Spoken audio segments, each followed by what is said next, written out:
Hello, hello, everybody. Welcome, welcome. Let me just make sure my volume is up. It is so good to see you guys. Hello, Pat. Hello, Kali, Sharon, Kathy, Robbie. Good to see you guys. Julia, yes, Julia in the UK. I've got to think about how to get this message out better to some other locations where it's not quite the same time, right? But we'll think about that. Hello, hello, everybody. Good to see you here. Thanks for joining me. I am, after weeks, months of feeling disconnected. I'm in a permanent space once again, so that feels really good. I still have some travel ahead of me, and I will be continuing to travel. But this evening feels really good, just to be in a place um, where I'm comfortable, and I've started to get some stuff set up. So we are all good. Hello, hello. Yay, right? So getting settled when moving day here, which was this past Thursday. 1 foot of snow. Thank you very much for the kind welcome, Mother Nature. But that's okay. It's all good. All good. All right. So let's get some housekeeping things out of the way first. Hello to everyone who's joining. I'll come back through and make sure that I say hello to everybody. And tonight's topic, you are not broken. In fact, you are seen, you are heard, you are loved. That's the message that I kind of want to get through tonight, along with some other good things, including a reading for Gary and also Pippa. I have two that I would like to connect with this evening. So lots of fun stuff ahead. But first, the housekeeping.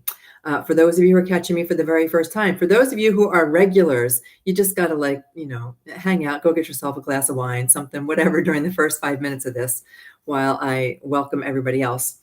For those who are watching this for the very first time, who are catching this for the replay, whether it's a day from now or 5 years from now, my name is Elaine. I'm an animal Reiki master. I am an animal Reiki master, an animal chaplain, an animal medium. I want to just give you a smidge of background about myself. And a lot of you who follow on the comments, you know some of this stuff already, but I just like to give a little bit of history about myself for people to understand where these videos come from. I am a corporate dropout. I was a corporate executive for 35 years. And when I had my spiritual awakening, I know that's the real, and air quotes, God, my son says if I do air quotes anymore, I guess it's not a thing anymore.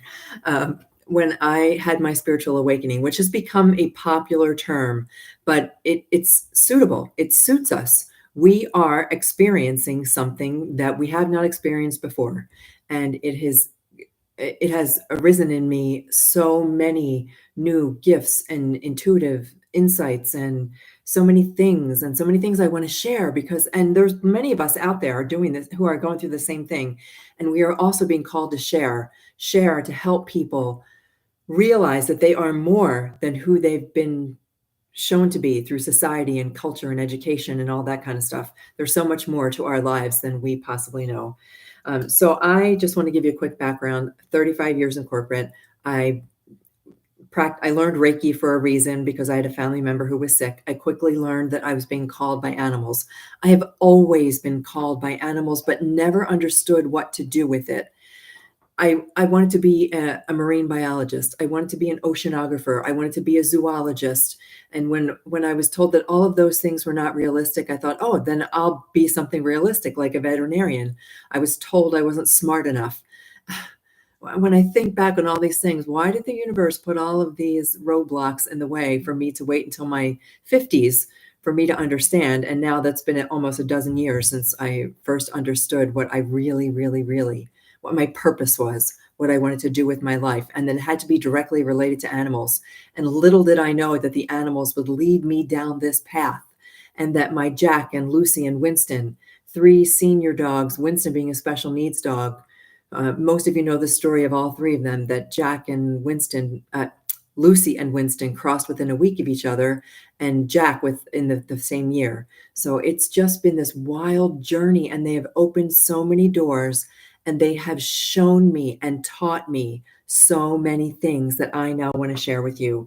This is beyond this channel, SoulPet. It's the Animal Reiki Lady, but I decided to call these live streams SoulPet. The SoulPet live streams and the content of this channel is meant to help deliver messages of healing messages of hope after our animal companions have crossed to the other side. It's often referred to as pet loss. I want to get rid of the word loss because there's no loss. It's simply a shift and a change in their energy. So what I am trying to do is not only help people heal after an animal companion has crossed to the other side, but also how to awaken in themselves the understanding that there's so much more to this life, that there is so much more to our relationship with our animal companions, that we don't have to feel loss, that when we learn how to kind of shift things within ourselves and shift our perspective, we can really wake up to the understanding that there's a relationship to be had far beyond what we had in our physical life, that the physical life was just a small piece of the relationship with them. So I have since become an animal. I became an animal Reiki master, and I studied Reiki for years and years and taught it for years and years. And then I decided to become ordained and become a chaplain so that I could truly help support people who were going through all kinds of grief. I wanted to, and I still do, like to offer that kind of counseling, and also to offer support in the way that we sometimes do now for our human companions, in being able to help be a partner as their transition approaches, and how to become the best support that we can be for our animal companions as they either age or have a terminal illness. And then unexpectedly, I promise you, this was not part of the plan.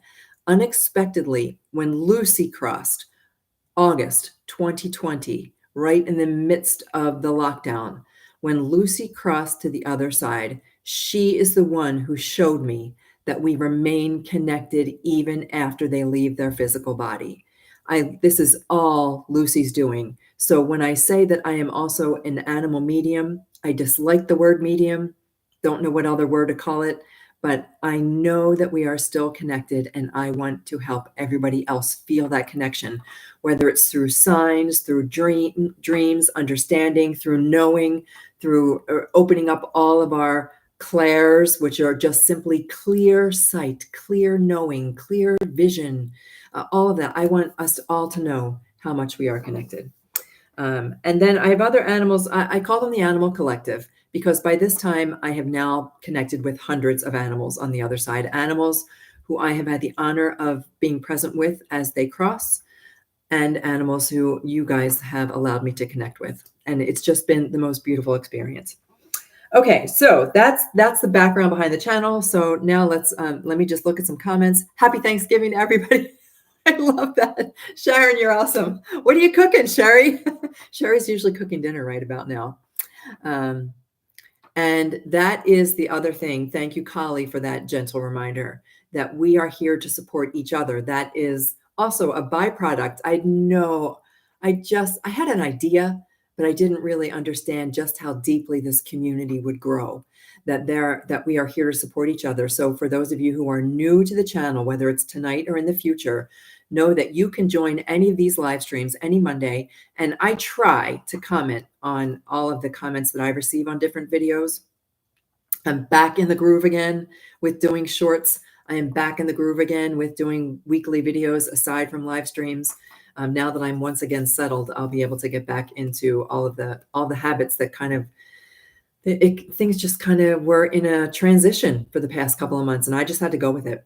So let's look at some comments. So we have a great community here. The people who you see comments from, awesome, 100% supportive.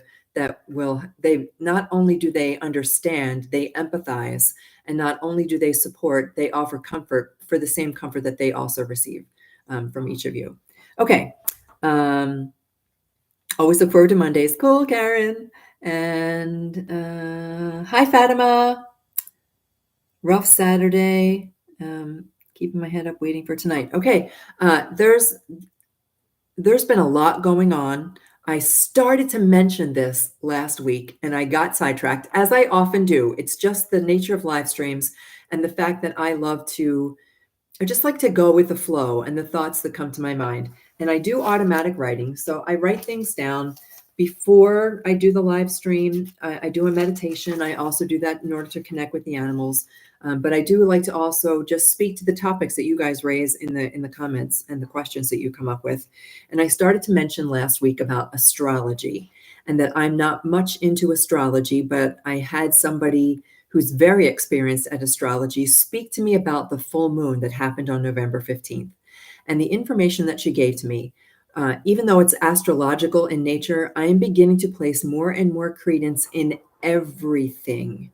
I no longer question. Those of you who have been in my classes, because I do teach this stuff as well, you know that I use the example of when I was first learning Reiki, how my corporate self, the control freak type A person, was internally rolling her eyes at the energy healing I was being taught, until I came to the understanding and saw just how real it was. And then, as all of my psychic gifts have opened up since Lucy crossed over, I now I'm a believer in all of it. And I love also researching the science behind it. So I share that with you guys a lot too. So the astrology piece. The astrology piece, I am not 100% convinced, not about its validity, but about how it is, how the information is presented. So this is not about reading your horoscope. And if we think about it, our signs, so whether you're a Libra or a Virgo or Taurus, or I can't even think of all the signs, a Scorpio, there you go. The stars have shifted, everything, the planets have shifted, the earth has been through, what do you call that? Guys, you remind me of what that's called, the recession, the precession of equinoxes, that's it. Things have shifted astronomically. So astronomy, the study of the stars, versus astrology, the study of our spiritual understanding of the stars. So things have shifted astronomically that sometimes make me question if our signs, like our Libra and Aquarius and all that kind of stuff, are still valid, if they're accurate. And do you act like a Libra because you've always been told that you're a Libra, or do you act like a Libra because you're really a Scorpio? I know I'm going way down. I don't mean to go that far down the rabbit hole, but this is what she was telling me, that on November 15th, when we had that full moon, it was a supermoon. It was the last of 4 in a row supermoons, and it was called the Taurus supermoon. And its primary indicator is that it is a time of change, not just change, but intense change, a time of a shift in, I don't know the words. See, that's why I'm not skilled in the words, but it was bringing in a time of immediate change. Like November 15th was the day that a new cycle of change and awakening and understanding kicked into place. It was on November 15th, and all of the change leading up to that ushers in some changes coming right after that. That 2025 is going to be an intense year. And these last 3 months of 2024 are helping us prepare for that, and how to ride this roller coaster, and how to really understand how to lean into it and step into it. So I bring that up just because I see that everybody who has been saying, I've been having just this crazy time. But I've been there. I've been there for 3 months, 3 months of rapid, constant change. And now that's why it feels so good to settle down again, to really settle down. And here's where the animal piece comes into this, because our animals are guides for us. They're almost like beacons. They are our steady eddies who help us to stay grounded during a time of turmoil, who help us to stay focused, who help us to go, when they say, look at me, I'm going to send you signs. I'm here for you. I'm here with you. We're going to ride this together, because when we emerge in 2025, it is going to be amazing. And I can feel that. I don't know if you guys feel it, but it's like this anticipation. There's a word I used to teach, and it just came to me now. It's called eustress. Instead of distress, like DIS, distress, which is a challenge. Eustress is like that feeling of anticipation, like something really cool is about to happen. You're waiting for the vacation. You're waiting for this. It's a good stress, and that's the kind of the way that I feel right now. Okay, so let's check some comments. I want to make sure I say hello to all my beautiful channel members. Kathy, good to see you here. I don't see anybody else new. I'm just going to read this comment that says, I'm a pet sitter since 2003, having earned over $350,000, wrote a book, but animals are gifts, and was I lucky to stumble into pet sitting? Okay, yeah, Kathy, that's awesome. That's amazing. That is one of the other things. everything about our life, whether it's relationships, financial, career, all of it can be so much better. And our animals are really there to help us, to help show us the way. You think I'm having issues tonight? Uh-oh. Can you guys not see and hear me okay? Hi, Aaron. Good to see you. Let me know if you guys are having problems seeing and hearing me, because I am in a brand new place. So fingers crossed, everything is going through okay. Okay, so I'm just gonna, you can hear me, no problem. Okay, so I'm not sure what the issues were, but okay. Okay, so let's talk about tonight. You are not broken. What came up? The reason that this topic came up is because somebody said to me, "What's wrong with me? Why can't I get past this? Why do I find myself still feeling so sad? Why are there days when I don't want to get out of bed? Why do people not understand what I'm feeling? Why do I feel like they're looking at me like I'm weird?" That there is really something wrong with me. And so I just want to share with you from the bottom of my heart that there is nothing wrong with you. There's nothing wrong with any of us, all of our feelings. I don't care what they are. Our feelings are valid. We feel them for a reason. My daughter said to me earlier this week, "I'm feeling so many feelings." Well, that's what they're meant to be. We have these emotions for a reason. And when our animal companions cross, it's generally, they are one of the few souls, beings, entities, one of the few, I want to say people, one of the few souls in our lives who love us unconditionally. And we've talked about that unconditional love before, that they are, there's nothing that they judge us for ever. They just love us so unconditionally. And to lose that sense of unconditional love, to know that there's people out there who love us, but we're always being judged in some way. And we also are often judging in some way. To lose that love is very painful. And then to not understand how to replace that love, even though we don't need to replace it, it's still there, that we don't understand how to manage that sense of their not being with us in the physical anymore. So we call it loss. We don't know how to work through the loss. And then we are expected, there's not a lot of understanding, oftentimes from friends, family members, that they mean well, but until they experience it themselves, they don't understand what it feels like for that depth of grief. And if you are employed, we know this, we've talked about this many times, that our employers do not seem to have a sense of understanding for this at all. Me having been one of them in my old HR role, not having an understanding of exactly what it means when we lose that type of connection, when our animal companion crosses to the other side. And there isn't a way for us to, there's no tools out there for us. We're not taught how to manage it. We're taught how to manage a lot of human loss, but not for our pets. That's the other thing I wrote down as part of my notes, that it's a unique bond. The bond that we have with our animal companions is like nothing else ever. It's indescribable, and it's unique to each and every one of us. We each have a very different relationship with our animal companions, and that is, it's like, it's a part of us. It's a part of our identity. And when that bond feels broken, which it's not, but when that bond feels like we've lost it, it's like we're swimming in an ocean without a life raft, and we don't know how to get out of that, or stuck in the mud and we don't know how to get out of that. So I want to share that healing is a journey. And I know that this is also a trite little saying about it being a journey, not a destination. But healing truly is a journey. But here's the more important thing.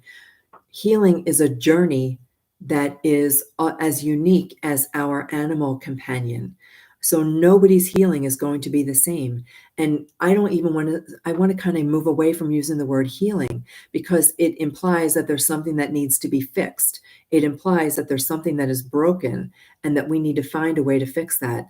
And I think that it's more, we need to find a way to shift. We need to find a way to evolve. We need to find a way to step into this new phase of our life, because it's going to be different. And the good news is that our animals want to help us, and that they are here to help us. The other thing about our animals, they don't want us to suffer. It's one thing to be sad. It's one thing to feel the grief.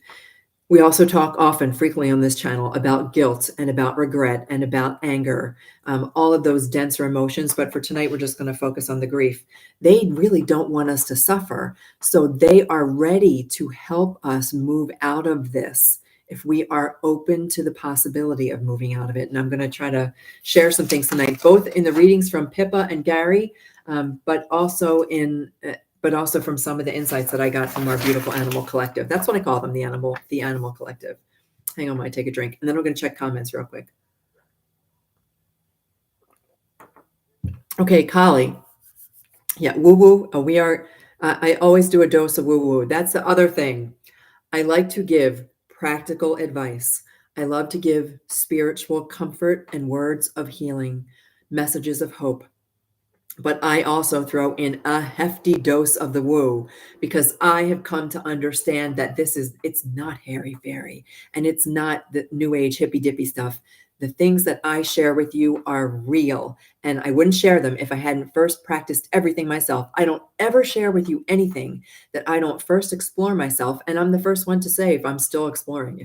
And I feel like I'm a student right along with you guys. We are on this path together, and it's an awesome path that is lined with our animal companions, waiting to take our hand and show us the way. So I see Kali says, losing both boys in 2024, not sure I can handle more.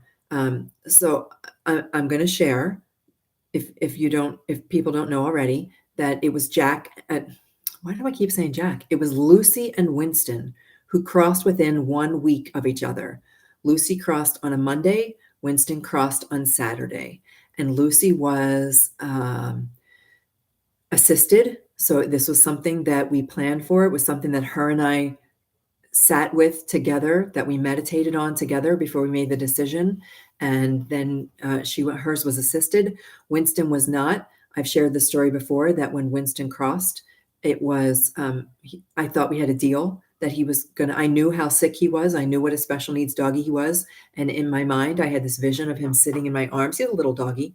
That I had him sitting in my arms and me gently being there with him and letting him feel the comfort of my arms as he crossed to the other side. When I came home from work and found that he had crossed on his own, I was shattered. I was shattered. And there's no other way to phrase it than that. Lucy's the one who came to show me that we're connected. Winston is the one who came to show me that he saw how easy and peaceful it was for Lucy to cross. And so he simply stepped out of his little tired physical body. He simply stepped away from it, and he spared me. But I don't think he understood just how much that I would have been honored to be there. But I understand his choice, and that he spared me. And then Jack, of course, in December, shortly thereafter.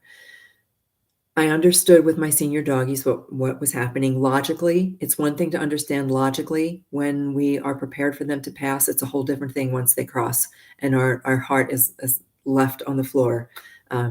So I understand, but I want you to know, Kali, more than anything, that they are there for us. They have not left. I'll say it forever and ever and ever. Even after I'm out of my physical body, I will be preaching this message that they haven't left us.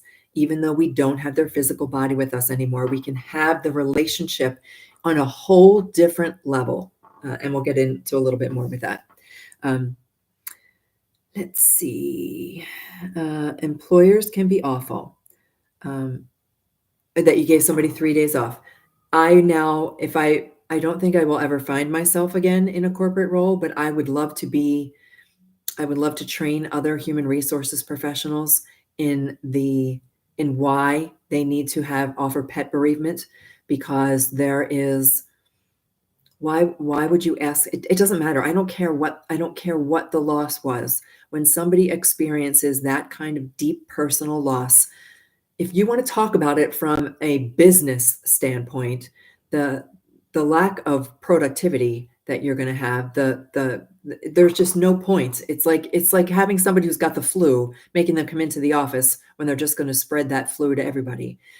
what is the point of having someone who is in that kind of deep sadness report to work? You've got to find a way around it. Now, that's from a practical perspective, talking with my business hat on. From a personal perspective, we've got to be more conscious of the needs of our staff. We have got to be more conscious and more aware of the people who work for a company.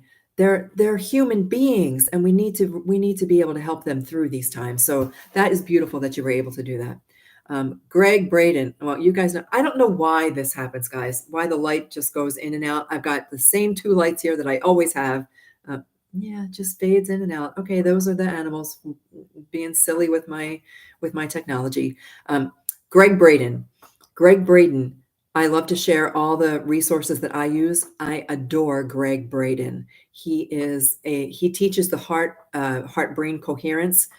He is the first person who introduced me to heart brain coherence, and I now call it the H factor, because there is something about in the system of Reiki, and I'm getting a little bit off topic here, but it all comes together in the end. We have 3 energy centers. You guys may know, you may have heard of chakras, and that's from the Hindu tradition. Chakras, there are 7. They run in a channel up and down your body. I love the Reiki system because it's so easy and so simple. 3 energy centers: head, heart, and hara. And your hara is your core. It's about an inch below your belly button. If you are studying in the Chinese tradition, Tai Chi, or no, Qigong teaches you, it's called the lower Dantian. It's all the same thing. It's your core. So you've got your head, your heart, and your hara. That's why I call it the H factor. And when you can find a place of balance for that, for me, it's all important. I will set aside everything in the morning. Nothing matters in the morning until I make sure that I am grounded and centered and balanced. Head, heart, hara. And you balance those, and the magic happens. I'm telling you, the magic happens then. And it shouldn't be called magic. It should be called miracles are natural. It should be our natural state. But we tend to be so stressed out about everything and all of these external influencers that we find ourselves out of balance. So if you want to check out some good stuff, Greg Braden and the Heart Math Institute. Those are the ones that I follow. When I go for a walk, I imagine Chispa with me, travel. Your imagination is one of your best tools. Imagination, I've taught this before too, imagination should not be just chalked up to daydreaming or just your imagination. Neville Goddard is another spiritual teacher. He's an old-timey kind of guy, but he has got a great message about how to use. He teaches how to use your imagination to create the reality you desire. But use your imagination, and don't just imagine, visualize and believe that it's real. I take Jack and Lucy with me all the time. I talk to Winston all the time. When I travel, I talk to my gypsy who is here with me now. I know that there's a connection, and we've talked about this in the past couple of weeks. I'm sure I'll bring it up again. The quantum field is a real thing. That field of intelligence that flows to, through, and around everything. And I hate to break this to everybody, but human beings are not the center of the universe. The universe is everything, and the universe is more than the stars and the sun and the sky and asteroids. And the universe is all of that and more. And we are direct extensions of the universe. While we may not be the center of the universe, there's so much more out there that we don't even know. But this is us. And we know what we are right here in this physical body having this experience, but there is so much more. Don't know quite how I got into that topic. Oh yeah, just your imagination. Just lost my soul and best friend, my heart, my horse, with a heart attack suddenly. We'll talk about more and more some of the reasons why our animal companions go, but every single animal is also on their own journey. They are also direct extensions of the universe, experiencing life. They come and choose to spend their life with us, but in the end, they are also on their own spiritual journey. And so many animals are also having spiritual awakenings right now. It's like the planet is having a giant spiritual awakening. And when we grow, the planet grows. When the planet grows, the universe grows. It just goes on and on. I'm just going to read a couple more comments, and then we're going to get back to how our animals can help us understand that there's nothing to fix. that we can heal. Healing can be instantaneous if we choose to, that we aren't broken. I want you to know, at least through this channel and this community, that you are seen, you are heard, and you are loved. Every single person here, you're seen, you're heard, you're loved. Okay. Hello, Canada. Hello, Katie from Canada. So challenging my toughness. He passed away. Please know we understand. Our heart goes out to everyone, to you and to everyone who has lost an animal companion. And again, there's no sense of time, especially on YouTube videos. There is no sense of time. This may pop up for somebody 5 years from now whose kitty cat, horse, bearded dragon may have just passed. Know that there is no time, that we are here for you and you are loved. Okay, a couple more comments, and then I will. I'm going to go back to. I have this little 6-step thing because we like steps. We're human. We just like little steps about how we can make healing quicker. Okay, we're talking about imagination. Awesome. Gary and potatoes collars for walks. Yep.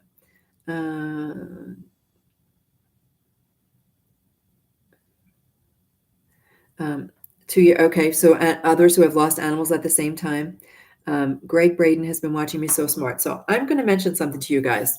Aaron, hope I don't mind. I hope you don't mind, but I'm going to kind of use you as the example. Aaron is somebody who has completely opened up to the possibility that everything is possible. And when you do that, when you start to really explore, don't just take my word for it. I want you to go study with others. I want you. I brought something up for who I think this is in Kali. Yep, with the military. So I'll get to that in a minute. I want you to explore others. I want you to go out there and learn everything there is to learn, because once you start to open the door, it's wide open. All of a sudden, things that you might have suspected are validated. Things that you questioned whether or not it was real, it becomes true for you. I never, ever would have said that I could connect with an animal after they have passed, that I would be a medium. I just don't like that word. Can anybody come up with a better word? Because a medium, I think, you think of tambourines and tables rising and sounds and possession. And no. This is simply about accessing the energy and understanding that there is a direct connection. I point to my heart all the time, but it's just a natural thing for me. I feel like there are tethers from my heart, and all I have to do is reach for a tether and say, Pippa, show me the information that I'm looking for. I know it's not a mystery. It's not like, oh, I wonder if I'll connect with Pippa. I wonder if I'm sending out the right vibration. All I have to do is say, Pippa. I said it last week. I taught you guys to call a name. Pippa. And I just start to get this information, or I look like beautiful. Why, Kali, can I not think of Gary, Gary's name? All I have to do is say Gary, and I have a photo of Gary, and look into Gary's eyes and see Gary and know the information, and then trust that it's coming through, because it is information that is accessible to all of us. Every single one of you has an animal companion on the other side of life. They are there. It's not just a little ghost who sits by your foot. Although they have fun with that kind of stuff. They have fun with making their toenails click. They have fun with taking on characteristics with your current animal companion. Like, oh my God, you guys, Gypsy has started to drink out of the toilet. She has never, ever in 4 years done that. And that was Jack's thing. So they just, they had this way of accessing energy that we just haven't been taught. We haven't been taught. So that's kind of why I teach you some of this metaphysical stuff too. All right, let's keep going. Would you like some other names? Greg Braden. These are some older names. Greg Braden. I'm going to bring up Suzanne Giesman in a minute. She's the person who opened my eyes to mediumship. Suzanne Giesman, who's the guy who always traveled around with Greg Braden. There's Joe Dispenza. I think they've kind of drifted apart a little bit. Like there used to be the three amigos: Greg Braden, Bruce Lipton, and Joe Dispenza, but they've all kind of gone their separate ways. There are some who have crossed, like Wayne Dyer, Abraham Hicks and Esther Hicks, still with us, channeling. Any of the, if you watch the channel, the YouTube channel, Alex Ferrari, what's that, Sharon? What's the name of that channel with Alex Ferrari? Even though sometimes he gets a little funky with the titles of his videos, trying to lure people in with the with the battle for your soul kind of thing. But regardless, he has good information. Next Level Soul, that's what he is. So go and do some of the research for yourself, and when you start to do this, you'll start to have an understanding that, oh, there are thousands of people out there experiencing what I'm experiencing. The other person who I studied animal communication with, she was not as quite into connecting with animals on the other side, but now she is. And her name is Danielle McKinnon. So go out there and explore. And then Nancy Windhart, if anybody really is interested in animal communication, she is an excellent resource. If you're in the UK, PEA, P. Horsley, awesome for animal communication, and she resides in the UK. So I will share as many resources as I possibly can. There is no secret to this, and I think we're all meant to share this. We're all being called, and I feel like the regular Joe. I've got no credentials other than being an animal Reiki master and a self-proclaimed animal medium and chaplain. But there are plenty of people out there. If you need those credentials, I call it the Wizard of Oz syndrome, that like the scarecrow, you think, unless you have a piece of paper, a document, a credential, that you don't know the information, but you do. All of this, I know, resonates with you deep down inside. This is just a reawakening and a knowing. Okay, so let's do this. How are animals helping us? This little 6-step process is one that I use for personal growth and personal development, but I believe that it applies also to our healing and our choice to be happy again. Let's make it that way. Let's phrase that. Instead of healing and saying that we're broken with something that needs to be fixed, we are choosing to be happy again. And it starts with the very first thing. And this is something from Abraham Hicks as well. It starts with the desire. We have a desire. And before, this is even biblical, and I don't get biblical too often, but before the desire has even left your mind, before the words have left your lips, the universe knows what you're asking. But it starts with the desire. You've got to state, you've got to recognize, you've got to acknowledge for yourself that you want to be happy again. I want to be happy again. I want to feel joy again. That's the desire. Then the second step is make a decision to let that happen, and don't settle for less. Make a decision that today is the day that I start my journey to being happy again. I'm just going to decide to do it, and I'm not going to settle for anything less. And if tomorrow I don't feel as happy as I do today, that'll be okay. I'm okay with it. I trust my journey. I trust my animal companions, and I'm okay with that I'm going to have ups and downs. But decide that you want to be happy. Step 3, ask for help. Ask. Asking is ask and you shall receive, knock and the door shall open, that kind of thing. Asking sends the vibration out into the field. It's all vibration. Everything is a vibration. Listen to the timbre of my voice. It's a vibration. When you ask Lucy, as I did for Lucy just a few weeks ago, those of you who have seen the Lucy shirt, Lucy, please bring me a sign. Remind me in the midst of all this turmoil going on in my life, remind me that we are connected. Remind me that I have got a spiritual team. Remind me that I have got animal cheerleaders all around me. Please remind me what happiness feels like again. Just ask. So we desire, we decide, we ask, and if you're called, take some small action. It doesn't have to be huge, something small that moves you in the direction of feeling happy again. Whether it's a walk, I talk about going outside in nature all the time. It's healing. Whether it's a walk, whether it is sitting down with their memory, whether it's picking up your pen and paper to write them a letter, whether it is just holding their little collar, whatever, taking a picture of them and looking at their eyes the way that I look at the eyes of the animal companions that you send me. So Gary, when I gaze at his photo, I look at him and I don't see him as an animal on the other side, someplace else. I see him as right here with me. So take one small action, and then step 5 is relax. Just relax. Relax and trust. Relax and trust, which leads me right into step 6. Trust and have faith. Have faith in your animal companions. Trust that it's going to happen. Trust that the happiness is there, that it's going to return, that it is a journey. And what if it's a sacred journey?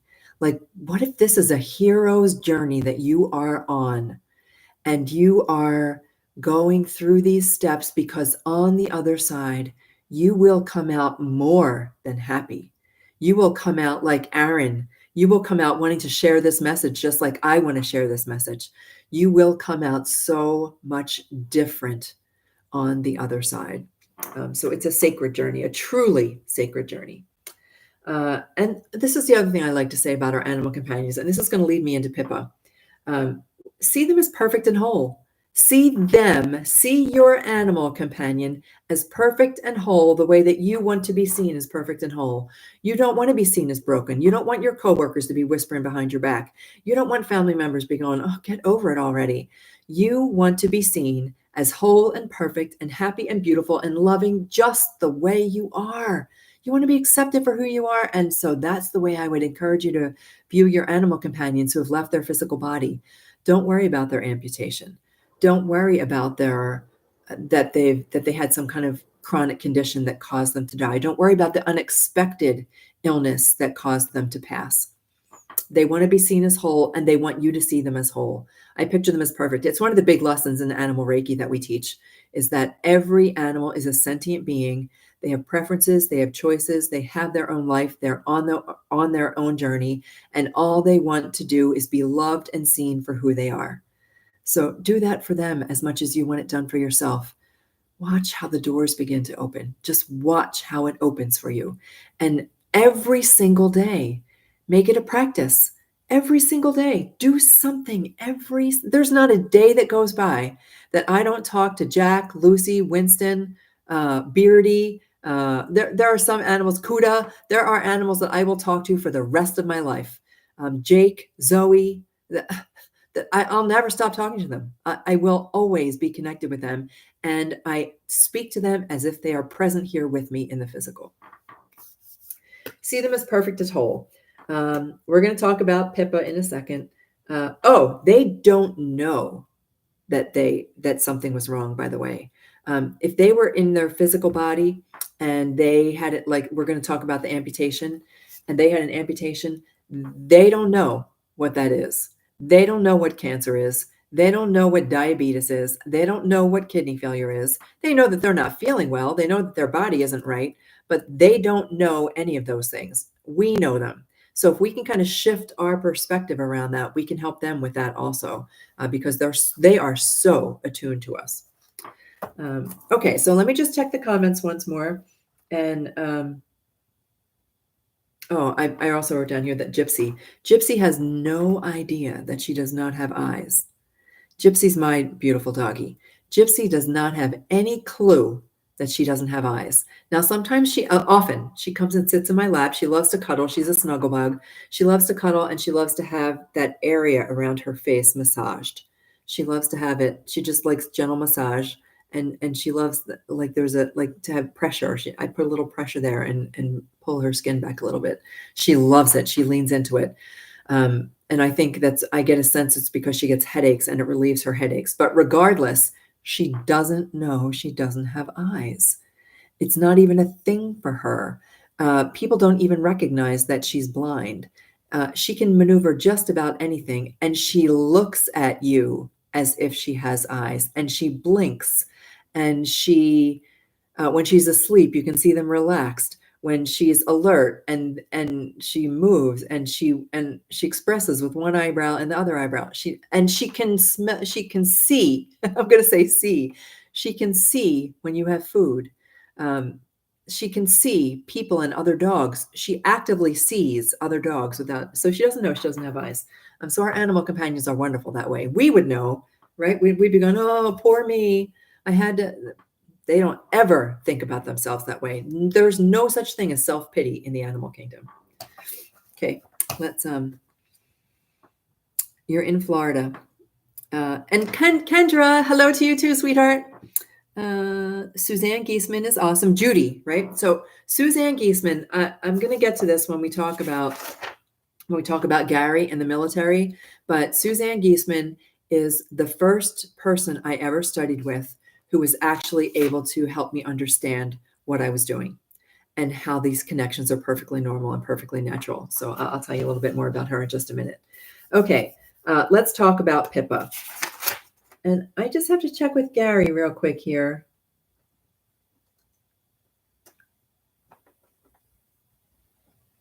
No, okay. All right. So I just don't want to, the two of them are starting to blend together in my mind, which happens often. This does happen often, but they're starting to blend together. So I'm just going to read the messages that I initially wrote down. And then if anybody has any questions for either Pippa or Gary, you can let me know because we can always explore this further. So what I do for these little mini readings is I sit down in a quiet place. And I used to do a really deep meditation. So I would put my earbuds in and I would listen to this meditation. It was just tones. It was just sound. I would listen to the sound meditation. I would get myself into a real deep space of quiet. And then I would ask to connect. And then I would ask to receive information. And then I might ask a question, but it was all based in deep meditation. It's become such a normal, like I've normalized it. It's become such a normal part of my life that all I need to do is sit down in a quiet space. And especially now that I understand the connection, that their energy is everywhere. It's not like I have to go to the Rainbow Bridge in a meditation and ask them to come across the bridge and sit with me to give me information. I now understand that their energy is everywhere. It's everywhere. It's through, around us. And all I need to do is call on it. I just ask. And that's where the information comes from. So tonight I sat with Pippa. And Pippa is an amputee. And the picture I got of Pippa, Pippa's human said that she was an Aussie, an Australian Shepherd. But the picture that I got was more of so I just might be looking wrong, but it's okay. I mean, there's nothing, there's no rules, there's no right or wrong. But what I saw was a doggy who looked like a healer or a cattle dog, an Australian cattle dog, if anybody understands what they look like. Really super brilliant, intelligent dogs, highly intelligent. Like if they had hands, there'd be no keeping them out of trouble. Very, very superior intelligence. And that is the sense that I got about Pippa. Very smart. Like smart is not even the word. That like human smart, that if Pippa could speak, the information that we would get. And Pippa's human missed her crossing. So Pippa, she didn't miss anything. That's what's coming through this very second. There was no missing anything. For Pippa, there was no separation. I use that word a lot. When they leave their physical body and go into the non-physical, saying the word instantaneous is too long.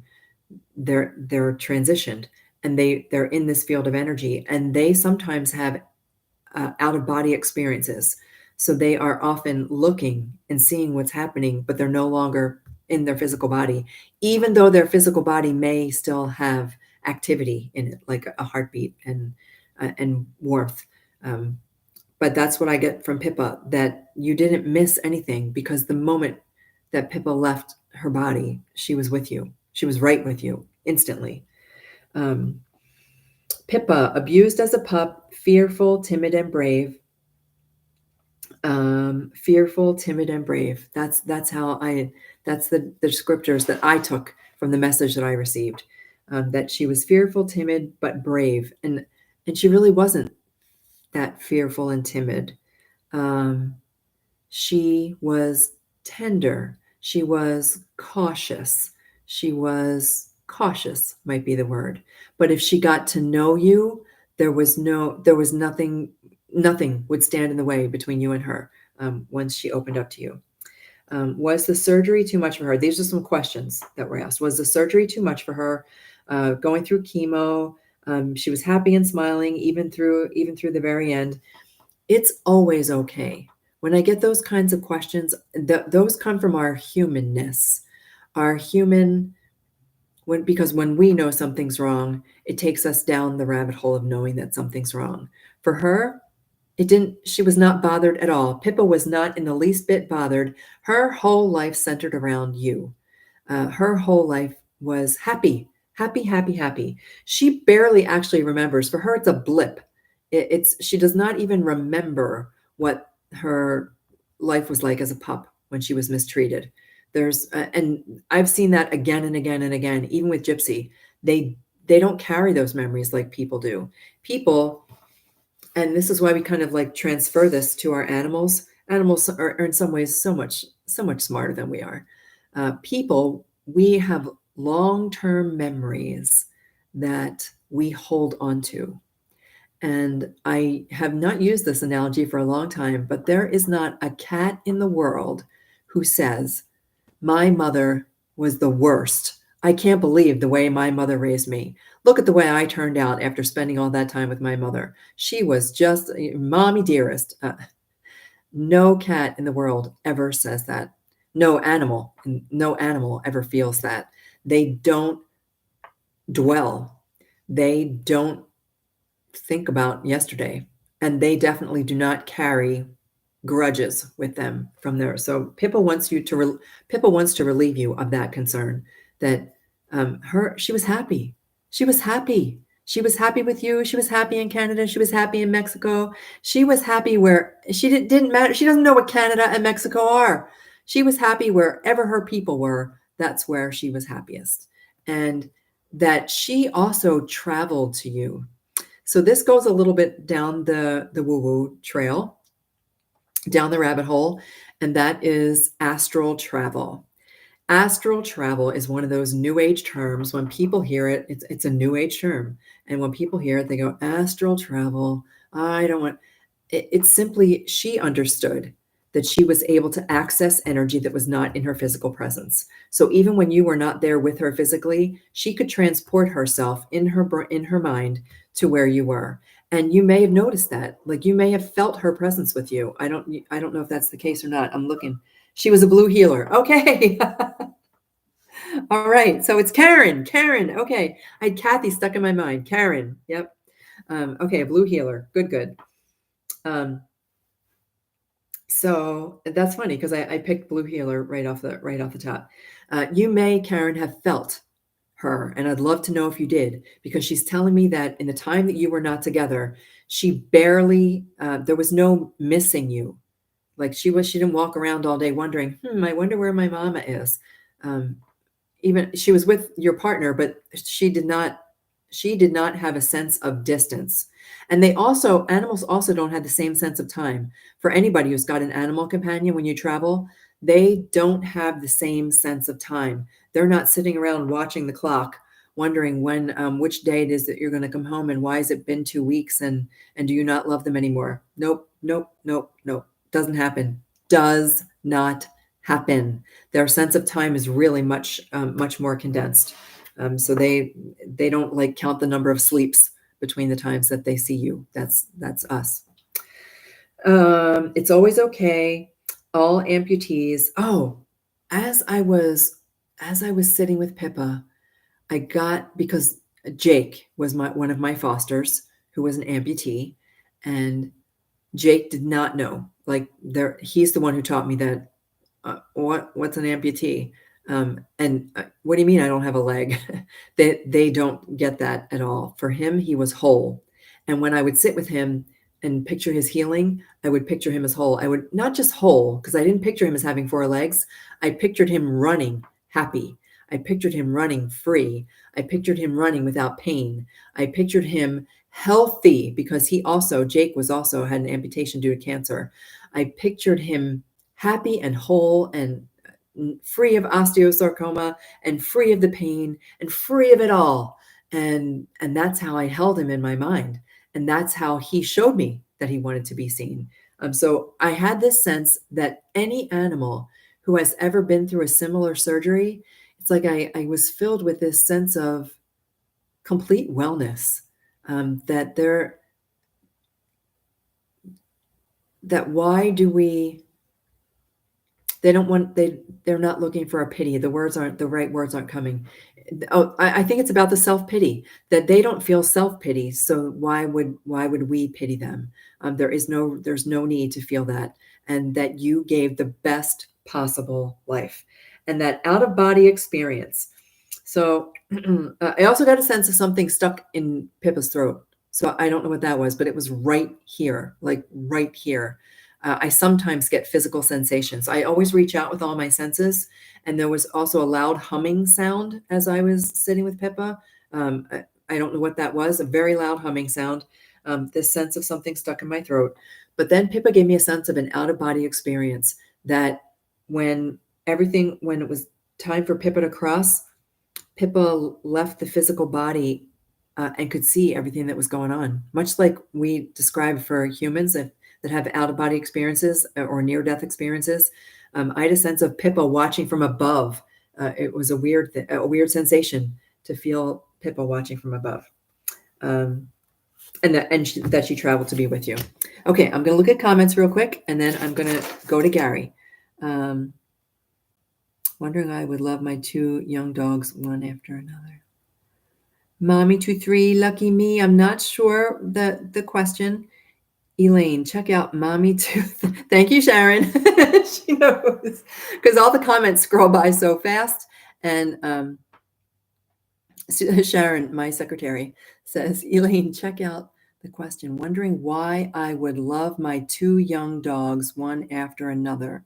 I'm sorry that I don't understand the question. Maybe you can give me a little bit more info, and I will check that out. I see her sometimes in our new adopted dog, and she makes me smile so much. Karen, that's part of the way that it works. I've shared this many times from personal experience.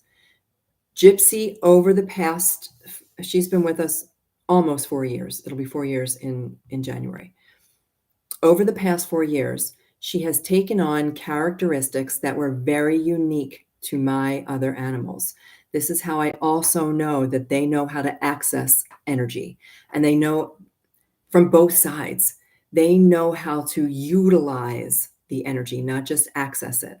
They know how to utilize it. And now Gypsy drank out of the toilet for the very first time just on our trip here to our new place.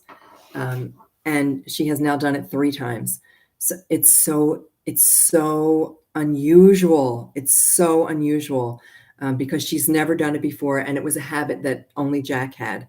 But they take on unique characteristics of the other animals who shared our home, because that energy is still present, and they want us to know, they want us to see that they are still with us, that their energy is still a part of who we are. It's a whole relationship thing. All of our animal companions we've had a relationship with them before. When we were still in the non-physical, we were all still part of that same thing. They've come to share space with us in the physical world. I also often share that they come to share space with us so that they can understand what it's like to have a human experience, so that when they leave their physical body and go back to the other side, that they are much more able to understand what we're going through and able to help and assist us. Okay. Hi, Cheryl. How are ya? Lost 2 dogs. Why I would...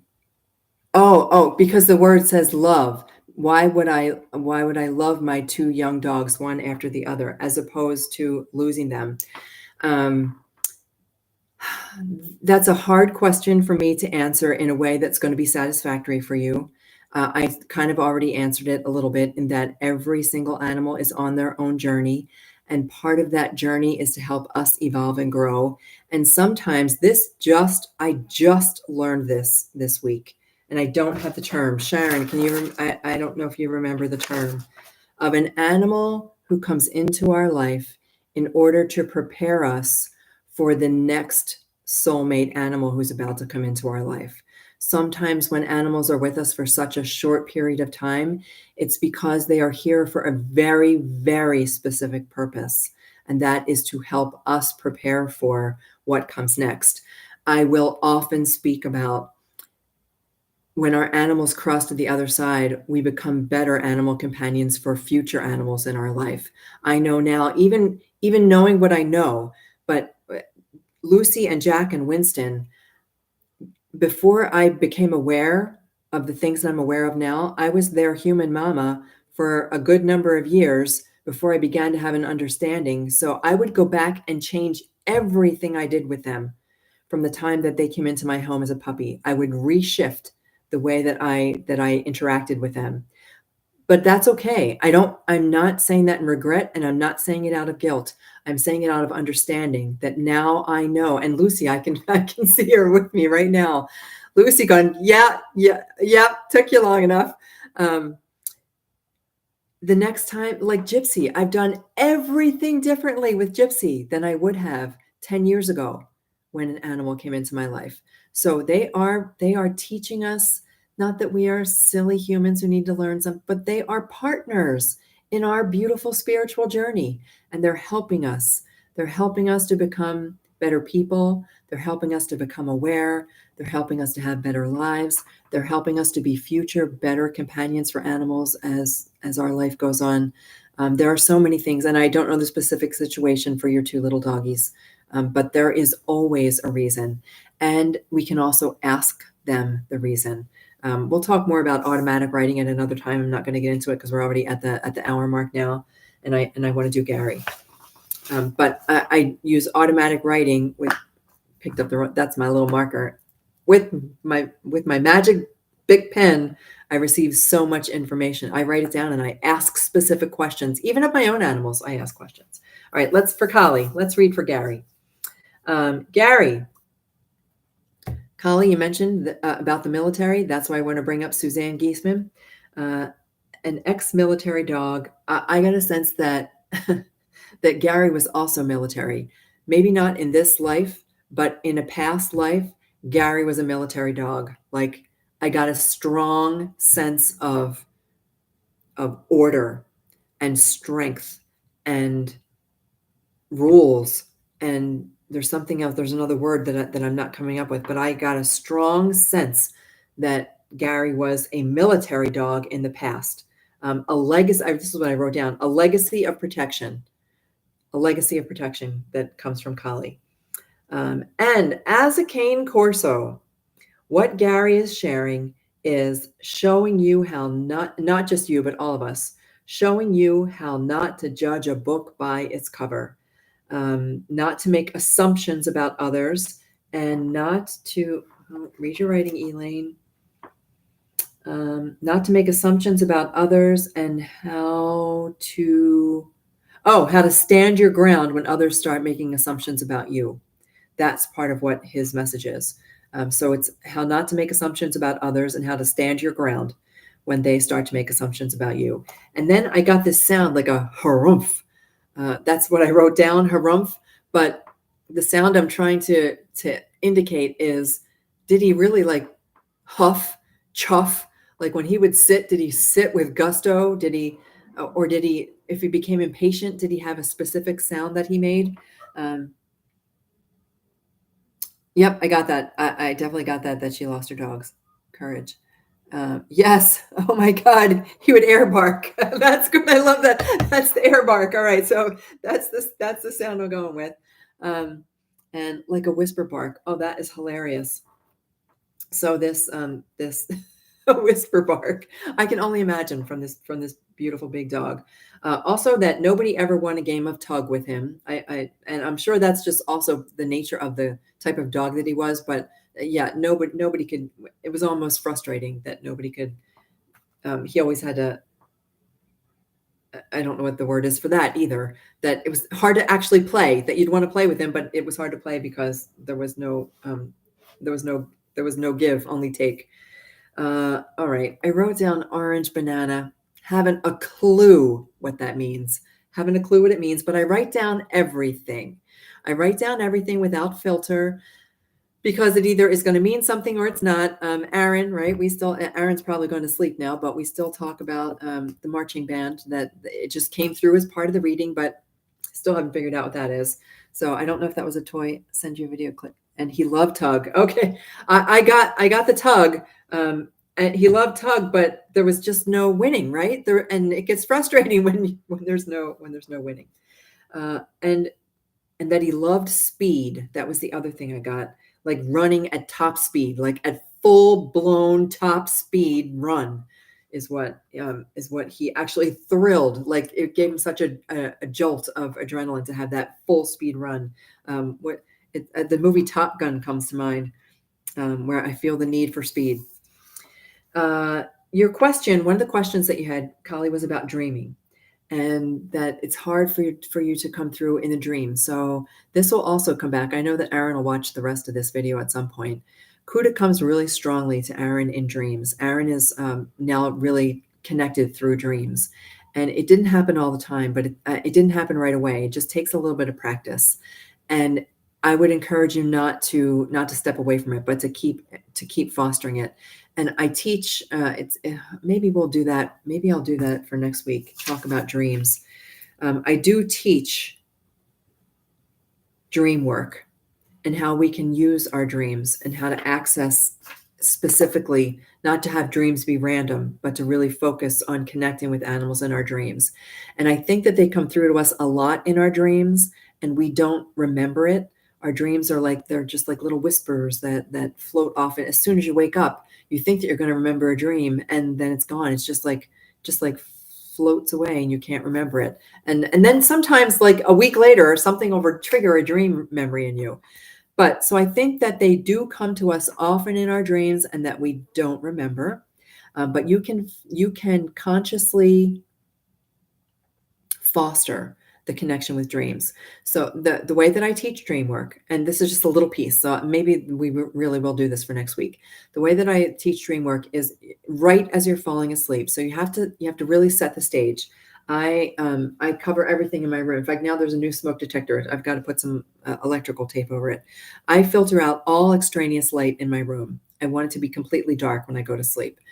And as I'm drifting off to sleep, I do a couple of things to prepare myself for sleep and to prepare myself for dreaming. So no screen time an hour before bed. That means TV, phone, computer, no screen time. Let your brain do what it's supposed to do. There's this little thing in there called your pineal gland. You've got to let it go to work, and it produces the melatonin that's going to put you into the dream state. So you want to not have screen time. I would also recommend things like no alcohol an hour before bed. If you're going to brush your teeth, I would do that everything in at least an hour to 2 hours before it's time for you to actually close your eyes. You want to prepare, you want to pave the way for a peaceful falling asleep so that you can fall asleep. And then as you're falling asleep, I focus on my breath. A lot of people will review their day. I try not to do that. There's nothing that you can do. I look at it this way. At this moment in time, there is absolutely nothing I can do about anything that happened to me during the day, about anything I experienced, about any conversation I had. Nothing. There's nothing I can do. And I don't want to think about it as I go to sleep. So instead, I focus on my breath. Give your body a job. I do box breathing, which is when you breathe in, I'm going to say 5 seconds. You can do it I practice for as long as up to 30 seconds. It's a little tough, but I breathe in for 5 seconds. I hold it for 5 seconds. I release for 5 seconds. And then I hold that out breath for 5 seconds. And then I repeat it. I try to do it 10 times. I usually fall asleep before the 10th time because I've given my body a job. I'm giving my mind a job. And my job is to focus on counting, focus on the breathing in, how long I hold it, the breathing out, how long I hold that. And you're usually asleep. But I also set an intention. I set the intention that just tonight, I don't worry about last night. Don't worry about tomorrow. Just for tonight, I am going to call forth a dream with Jack, or a dream with Lucy, or a dream with Gary, whatever you want to do. But that's how I would foster it. And don't give up. Don't give up because you don't see results after a day or two. Don't give up. Keep practicing it, and you're retraining your body. You're retraining your mind. You're retraining your dreams not to be random. That you are the one who's in control of your dreams, and it's going to happen for you. Then the last thing that I do, this is super quick lesson in dream work. The last thing that I do is I keep a pad. If I'm going to do this, I keep a pad and pen next to my bed. And as soon as I wake up, the moment I wake up, I write down before I pee, I write down either what I remembered from a dream, or I write down the first thought that comes into my mind. Because even if I didn't dream about them, they have sent me a message in the night. So I either write down the first thought or I write down the dream. And that's how I work with dreams. Okay, let's see. Was there one? Yes, there are other things to real quick. Oh, we're running over. Silly dog chasing butterflies through the flowers. That was the other thing. Like this giant leaping dog running through the flowers that you would expect to be all fierce and tough and chasing butterflies is the visual that I got. And then the book, The Secret Life of Bees, does that have any meaning for you? It's a small yellow book, The Secret Life of Bees. Don't having a clue why that came up for me. Secret Life of Bees, because the story behind it. Stand your ground. Stand your ground, and that you treated his wounds. That came up. You treated his wounds. And then the last thing is, what sign? You mentioned that he's probably sent you signs, but you're not sure what they were. And how do you know what those signs are? You can co-create the signs. Same time, right before you fall asleep, or right when you first wake up in the morning. I call it the sweet spot. That's placed between when the conscious mind is fully present and the subconscious mind is there. I'm right in that gentle spot. You say, today, what should we co-create? And whatever comes into your mind, I would love to see your name come on the TV. I would love to have someone call out the name Gary when I get on the bus. I would love to see a cloud of a dolphin. Whatever, you can co-create the sign. That when you work with this kind of energy, you can do anything. There are no rules and nothing is off limits. So you and Gary together can work with the sign that you want to receive, and he'll find the way to send it to you, and you just have to be open to receive it, open to look for all of those signs. Be present, be aware, be conscious, and that's when you'll start to see the signs. You were his protector. That was the last thing that came through. You were his protector, and that he was there for Potato.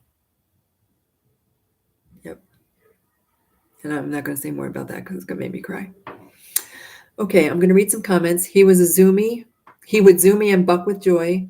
If we have nightmares related to our pets, does that mean there's something wrong? Absolutely not. Nope. Sometimes dreams are just dreams that help you shed stressors from our dreams. Can sometimes be a way to help us release things that are on our mind, things that are stressing us, things that worry us, things that we're afraid of. Nope. You don't have to. There's nothing wrong with them. There can't be anything wrong with them. They are back to being pure, positive love and energy, and there's nothing wrong. When I asked to dream about someone, I dreamed about someone else. That's funny. Well, that happens too. It's not a perfect science, and we're all still learning this together. I mentioned about Lucy when I asked for the dream and it didn't come through. And in the morning, I was so upset that here's me, the teacher of how to use dreams to connect with our animals, and I can't get Lucy to come to me in a dream. And so she came to me in a series of T-shirts at the store that had Lucy written all over them. One in big gold letters. I bought them, of course. Okay. He was a lover, and I can see the butterflies. You never heard of the book. Okay. I don't know why that book popped into my mind. The Secret Life of Bees. I know it was also a movie, and I think it's about a young girl who was there's not even a dog in the book, but it is about helping somebody heal their wounds. And that's what I got. How to stand your ground and how you treated his emotional wounds. I'm thinking that he had some type of emotional wounds that you helped him. your advice last week and had a notebook and pen by the bed. Didn't see Mittens, but I saw my dad. That is wonderful. Every soul who's on the other side, we don't have to connect with souls if we don't want to. If there is someone in your life who you had a relationship with and you would much rather not connect with them, there's no rules. I use the story of, look, we're going so far over. I use the story of my own psychic development teacher who shares how he had a client who wanted to connect with his mother, and the whole time during the session, he had a sense of arguing. Like he got a sense that the mother was angry and that the mother was arguing and and then the son would be the same way.